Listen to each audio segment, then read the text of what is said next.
Item ಯಾವುದೇ ಇರಲಿ try ಮಾಡಿ ಆಚಿ ಚಿಕನ್ ಮಸಾಲಾ. ಬೆಂಗಳೂರಿನ ಐತಿಹಾಸಿಕ ಕರಗ ಉತ್ಸವಕ್ಕೆ ಕಪ್ಪು ಚುಕ್ಕೆ ಬಿದ್ದಿದೆಯಾ ಎನ್ನುವಂತಹ ಪ್ರಶ್ನೆ ವಿವಾದಿತ ವ್ಯಕ್ತಿಗಳಿಂದ ನಡೆಯುತ್ತಾ ಕರಗ ಮಹೋತ್ಸವ ಎನ್ನುವಂತಹ ಪ್ರಶ್ನೆಗಳು ಮೂಡ್ತಾ ಇದೆ.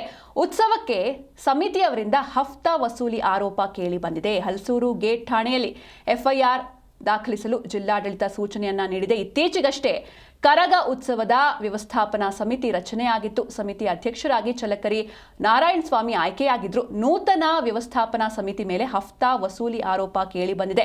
ಅಧ್ಯಕ್ಷ ಸೇರಿ ಸಮಿತಿಯ ಸದಸ್ಯರ ವಿರುದ್ಧ ಈ ರೀತಿ ಆರೋಪ ಕೇಳಿ ಬರ್ತಾ ಇದೆ. ಧರ್ಮರಾಯ ಸ್ವಾಮಿ ದೇಗುಲ ಹೆಸರಲ್ಲಿ ಲಕ್ಷ ಹಣವನ್ನ ವಸೂಲಿ ಮಾಡಿದ್ರಾ ಎನ್ನುವಂತಹ ಪ್ರಶ್ನೆಗಳು ಅನುಮಾನಗಳು ಮೂಡ್ತಾ ಇದೆ. ಸಂಘ ಸಂಸ್ಥೆ ಭಕ್ತರಲ್ಲಿ ಹಫ್ತಾ ವಸೂಲಿ ಮಾಡಿರುವಂತಹ ಆರೋಪ ಕೇಳಿ ಬರ್ತಾ ಇದೆ. ಕಳೆದ ವರ್ಷ ನವೆಂಬರ್ನಲ್ಲೇ ಕಾನೂನು ಕ್ರಮಕ್ಕೆ ಸೂಚನೆಯನ್ನ ನೀಡಲಾಗಿದ್ದು ಪೊಲೀಸ್ ಇನ್ಸ್ಪೆಕ್ಟರ್ಗೆ ಪತ್ರವನ್ನ ಬರೆದಿತ್ತು. ಬೆಂಗಳೂರು ನಗರ ಜಿಲ್ಲಾಡಳಿತ ಯಾವುದೇ ವ್ಯವಸ್ಥಾಪನಾ ಸಮಿತಿಗೆ ಆಯ್ಕೆ ಮಾಡದಂತೆ ನಿರ್ದೇಶನವನ್ನ ಕೂಡ ನೀಡಲಾಗಿತ್ತು. ಹೀಗೆ ಆರೋಪವಿರುವ ಚಲಕರಿ ನಾರಾಯಣ ಸ್ವಾಮಿ ಅಧ್ಯಕ್ಷ ಸ್ಥಾನಕ್ಕೆ ನೇಮಕವಾಗಿದ್ದಾರೆ. ಸುರೇಶ್ ರಾಜು, ಮಧು, ಗಿರೀಶ್ ಹಾಗೂ ಇತರರು ಸದಸ್ಯರಾಗಿ ಆಯ್ಕೆಯಾಗಿದ್ದಾರೆ. ಅಂದರೆ ಜಿಲ್ಲಾಡಳಿತ ಆಯ್ಕೆಯನ್ನ ಮಾಡಿದೆ. ದೇವಸ್ಥಾನದ ವೀರಕುಮಾರರ ಸಂಘದ ಹೆಸರಲ್ಲಿ ಹಫ್ತಾ ವಸೂಲಿ ಮಾಡ್ತಿರುವಂತಹ ಗಂಭೀರ ಆಪಾದನೆ ಕೇಳಿ ಬರ್ತಾ ಇದೆ. ಇದು ಎಷ್ಟು ನಿಜ ಅಥವಾ ಇದು ಏನು ಸತ್ಯಾಸತ್ಯತೆ ಇನ್ನಷ್ಟೇ ಬೆಳಕಿಗೆ ಬರಬೇಕಿದೆ. ಈ ಬಗ್ಗೆ ನಿಕಟಪೂರ್ವ ವ್ಯವಸ್ಥಾಪನಾ ಸಮಿತಿ ಅಧ್ಯಕ್ಷ ಕೆ ಸತೀಶ್ ನವೆಂಬರ್ನಲ್ಲೇ ಒಂದು ದೂರನ್ನ ನೀಡಿರ್ತಾರೆ.